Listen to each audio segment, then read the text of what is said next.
చిన్న వయసులో 20-25 సంవత్సరాల నుండి లేకపోవటం అంటే బాడీ వెయిట్ కూడా లేదు, కరెక్ట్ ఉంది, దానికి హస్తప్రయోగమే ముఖ్య కారణం. ప్రథమంగా చెప్పుకోవాల్సింది. ఇప్పుడు మోడర్న్ సైన్స్ చెప్పదు, కానీ ఇప్పుడు మోడర్న్ స్టడీస్ చెప్తున్నాయి హస్తప్రయోగం ఆరోగ్యానికి హానికరము. మోడర్న్ సైన్స్ డాక్టర్లు చెప్తున్నారు, చేసుకోవచ్చు అంటున్నారు. ఇప్పుడు చెప్తున్నారు, ఇప్పుడు వాళ్ళకి స్టడీ వచ్చింది. కొందరు డాక్టర్లు ఇప్పుడు ఏంటంటే half knowledge is always dangerous, full knowledge is out of dangerous. ఇది సగం నాలెడ్జ్ తెలిసి తెలియ ఉంటుంది కదా. ఇప్పుడు నేను ఒక క్వశ్చన్ అడుగుతాను బ్రదర్, మీరు ఏ డాక్టర్కైనా దగ్గరికి వెళ్ళి సార్ హస్తప్రయోగం అనేది మంచిదని ఒక్క మెడికల్ టెక్స్ట్ బుక్లో చూపించండి సార్ అని అడగండి. యునాని డాక్టర్కైనా మీరు వేరే డాక్టర్కైనా హస్తప్రయోగం ఆరోగ్యానికి మేలు, శ్రేయస్కరము, ఇది మంచిది అని అడగండి, ఎక్కడ లేదు.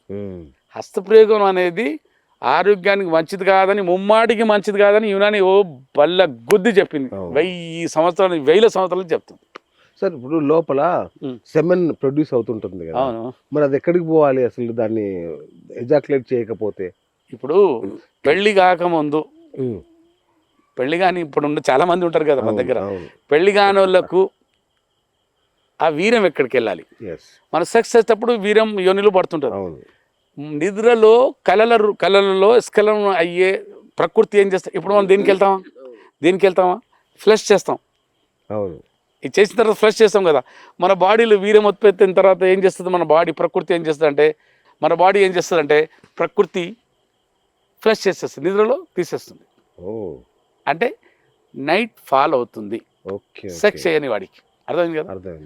సెక్స్ చేయని వాడికి నిద్ర వెళ్ళిపోతుంది. ఆ సమస్య కాదు. మన బాడీలో రక్తం ఉత్పత్తి అవుతుంది కదా, అలాగే కంటిన్యూస్ వీర్యం ఉత్పత్తి అవుతుంటుంది. ఒకటి సెక్స్ యూజ్ చేస్తాడు, ఒకటి నిద్రలో చేస్తాడు. కానీ కొందరు కంకణం కట్టుకొని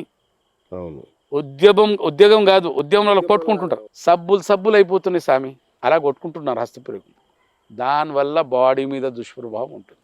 నాకు ఎంతమంది విమర్శించానండి, కింద రాస్తుంటారు కామెంట్లు, రాయనివ్వండి. కానీ ఒక్కటి చెప్తాను, ఇప్పుడు చిన్న వయసులో అంగస్తమన సమస్య ఎందుకు వస్తుంది? ఇప్పుడు నా క్లినిక్లో, నా ఓపీడీలో 16 సంవత్సరాల పిల్లాడితో సహా 60 సంవత్సరాలు 80 సంవత్సరాలు నేను 2-3 కలిసారు కదా, 20 సంవత్సరాలు చూశారు కదా. ఈ వయసులో వచ్చే సమస్య కాదు కదా. అందుకోసమే ప్రకృతికి భిన్నంగా వెళ్ళినప్పుడు కొన్ని సమస్యలు తప్పవు. పరిణామాలు నేను చెప్పేది ఒకటే, మీరు ప్రకృతికి అనుకూలంగా ఉంటే ప్రకృతి మీకు సానుకూలంగా ఉంటుంది, లేకుంటే ప్రతీకారం తీసుకుంటుంది. ఎలాంటి ప్రతీకారం? ఇప్పుడు దీంట్లో పెట్టామనుకోండి అంగం యోనిలో, ఏం కాదు. దేవుడు దానికోసం సృష్టించాడు. పెళ్లి చేసుకోండి, హాయిగా సెక్స్ చేయండి. అలా అని దీంట్లో పెట్టామంటే వ్యభిచారం చేయకండి మళ్ళీ. ఇప్పుడు సార్ మీరు ఇప్పుడు పెట్టమన్నారు కదా, పెళ్లి కాకముందు చేస్తే వ్యభిచారం, పెళ్ళంతరం చేస్తే ఆచారం, అదే బలంతరం చేస్తే అత్యాచారం. ఈ 3 ఉన్నాయి ఇక్కడ. పాపం పుణ్యం మారుతుంది. కాబట్టి నేను అందరికి చెప్పేది ఏంటంటే, సెక్స్ అనేది పుణ్యకార్యము. భార్యతో సెక్స్ అంటే పుణ్యకార్యం. తాళి కట్టి తీసుకొచ్చింది సంతానం మనం ముందు తీసుకెళ్ళడానికి కదా, అంతే తప్ప హస్తప్రయోగం చేసుకోవటం వల్ల మీ యవ్వనానికి చేటు హానికరం. సార్ యాక్చువల్గా ఒక వయసు వచ్చిన తర్వాత అంగం సైజు పెరగదు అంటారు, కానీ యునానీలో కొన్ని క్రీమ్స్ రాస్తే అంగం సైజు పెరుగుతుంది అని చెప్తున్నారు. నిజమేనా? అది తప్పు, పెరగదు. చెప్తాను నేను. ఇప్పుడు మీ ముక్కు పెరుగుతుందా? పెరగదు. మీ చిన్న ముక్కు ఉందనుకోండి, మీ శ్వాస తీసుకోగలుగుతున్నారా? శ్వాస తీసుకుంటున్నారు కదా, శ్వాస ఎలాగో తీసుకుంటా. అవును. ఓ పెద్ద ముక్కు కూడా శ్వాస తీసుకుంటున్నాడు, చిన్న ముక్కు కూడా శ్వాస మొత్తుకున్నాడు, మరీ లోపల ఉతుకుపోయినాడు శ్వాస మొత్తుకుంటున్నాడు. అలాగే అంగం చిన్నగున్నా పెద్దగున్నా వాడు కూడా సెక్స్ చేయగలుగుతాడు. ఇక్కడ క్రీమ్ గురించి మాట్లాడితే దానికి ఉదాహరణ ఏం చెప్తానంటే, అంగం సైజ్ 6 ఇంచులు ఉందనుకోండి, హస్తప్రయోగంలో 4 ఇంచులు అయింది అనుకోండి, అది మళ్ళీ 6 ఇంచులు అవుతుంది క్రీమ్ పెడితే. పోయిన సైజ్ తిరిగి వస్తుంది, కానీ లేని సైజ్ రాదు. రైట్. అంటే ఇప్పుడు నాకు అర్థమైంది, అంటే అంగం సైజ్ తగ్గే ఛాన్స్ ఉంటుందా? ఎందుకు తగ్గుతుంది చెప్తున్నారు. అంగం సైజ్ తగ్గడానికి ఏంటంటే, అంగం సైజు తగ్గడానికి కారణం ఏంటంటే, అంగం వైపు రక్త ప్రసరణ సరిగా జరగకపోవటం వల్ల అంగానికి కావాల్సినంత ఆక్సిజన్ న్యూట్రిషన్ దొరకకపోవటం, మేల్ హార్మోన్ తగ్గిపోవటం, టెస్టోస్టెరాన్ హార్మోన్ తగ్గిపోవటం, అతిగా హస్తప్రయోగం చేయటం వల్ల సెల్యులార్ డీజనరేషన్, అంగం పైన ఉన్న ఈ మజిల్స్ డీజనరేట్ అయిపోయి సైజ్ తగ్గిపోతుంది. ఓరల్ సెక్స్, కొందరు బోర్లో పండుకొని అంగానికి బెడ్తో రాపిడి చేస్తుంటారు, దానికి ప్రోన్ మాస్టర్బేషన్ అంటారు.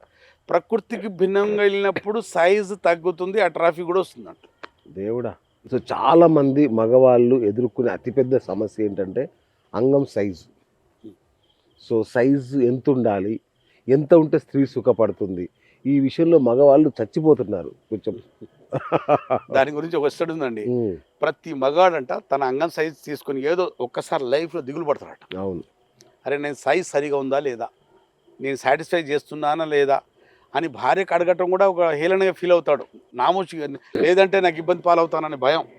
కానీ ఇవన్నీ పక్కన పెడితే నా అనుభవం 32 ఇయర్స్ అనుభవం ఏం చెప్తుందంటే, మీ సైజు 2.5 ఇంచులు ఉన్న అంగం లేచాక, మెత్తగా ఉన్నప్పుడు ఎలా ఉంటే పక్కన పెట్టండి, అవును. అంగం లేచాక నా ఈ 1, 2, 3 ఇంచులు ఇది ఇంత ఉంటే మోర్ దెన్ ఎనఫ్. ఓకే. చాలు. ఇప్పుడు ఎందుకంటే యోని, ఇప్పుడు చూడండి యోని లోని భాగం అనుకుంటే ఈ 2.5 ఇంచు 3 ఇంచుల లోపటే వాళ్ళకు సెన్సిటివ్ నర్వ్స్ ఉంటాయి. వాళ్ళకు అనుభూతి పొందే, వాళ్ళు ప్లెజర్ పొందే నరాలు ఇక్కడే ఉంటాయి. ఓకే. వాళ్ళు అనుభూతి పొందే నరాలు క్లైటోరిస్ ఈ చుట్టుపక్కల ఉంటుంది మొత్తం. మనం ఇలా చేసేటప్పుడు రాపిడ్ అయ్యే వరకు వాళ్ళకు కూడా భావి ప్రాప్తి కలుగుతుంది, సుఖ ప్రాప్తి కలుగుతుంది. ఓకే. కానీ ఒక కండిషన్, షరతులు వర్తిస్తాయి. అంగంలో నిలకడ, ఆమె సుఖపడే వరకు నిలకడ గట్టితనం ఉండి తీరాలి. వీర్యం బయట రాకుండా ఉండాలి. అది షరతు. సార్ మరి పోర్న్ వీడియోస్లో ఇంత ఉంటుంది ఏంటి సార్? అది కొన్ని సందర్భాలు ఆర్టిఫిషియల్ ఉంటాయి. కొన్ని ఏరియాలు, ఇప్పుడు సౌత్ ఆఫ్రికా ఉన్నది అనుకోండి, ఆఫ్రికా ఖండంలో ఏంటంటే వాళ్ళ శరీరం తీరు పెద్దగా ఉంటుంది, వాళ్ళ బూబ్స్ కూడా పెద్దగా ఉంటాయి, వాళ్ళ మహిళల్లో వాళ్ళ యోని కూడా అంత డెప్త్ ఉంటుంది, వాళ్ళ అంగాలు కూడా పెద్దగా ఉంటాయి. పాకిస్తాన్ కొన్ని ఏరియా ఉంది, అటువైపు కూడా అంగాలు పెద్దగానే ఉంటాయి. ఓకే. సైజ్ ఇక్కడ మ్యాటర్ కాదమ్మా, సుఖపెట్టడానికి నిలకడ అంగస్తంభన ఉండి తీరాలి. సో ఇప్పటిదాకా మనం హస్తప్రయోగం గురించి చాలా విషయాలు చెప్పారు. ఒకవేళ చాలామంది పిల్లలు అడిక్ట్ అయిపోతారు హస్తప్రయోగానికి. ఒక రోజులో 4-5 సార్లు 6-7 సార్లు అట్లా చేస్తారు. దీనివల్ల వచ్చే అతిపెద్ద ప్రమాదం ఏంటి? ఇప్పుడు మా దగ్గర కొన్ని కేసుల గురించి చెప్పాలండి మీకు. అతిగా హస్తప్రయోగం చేయటం వల్ల ఏమవుతుందంటే, నేను చాలా సందర్భాల్లో చెప్పాను, ఇంకా ఇప్పుడు కూడా చెప్తాను. ఒక ఎగ్జాంపుల్ ఇస్తానండి. అన్నం కూర చల్లారిన తర్వాత దాంట్లో చెయ్యి వేసి ఇలా తీసేయండి. గంట వేసే బదులు చెంచా వేస్తారు కదా, ఆ చెంచా వేసే బదులు చెయ్యి వేసి తీసి అన్నం సాయంత్రం వరకు పాసిపోద్ది, కూర కూడా పాసిపోద్ది. ఈ చెయ్యి చర్మం తగలంగానే పాసిపోతుంది. అదే గంటతో తీస్తే, చెంచాతో తీస్తే పాడగదా, డికాంపోజిషన్ రాదు దాంట్లో. ఈ చర్మంలో కరిగించే శక్తి ఉంటుంది. అట్లాంటి ఈ చర్మంతో అంగానికి బాగా రాపిడి చేశాడు అనుకోండి, అసలు దీనికోసం తయారు కాలేదండి అంగం. దేవుడు చేతి కోసం అంగానికి సృష్టించలేదు, యోని కోసం సృష్టించాడు. మనం దానికి భిన్నంగా వెళ్ళి ఇక్కడ పెట్టి కొట్టుకుంటా కుదరదు.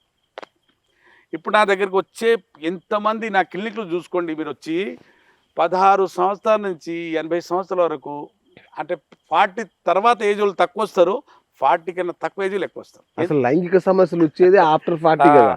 అది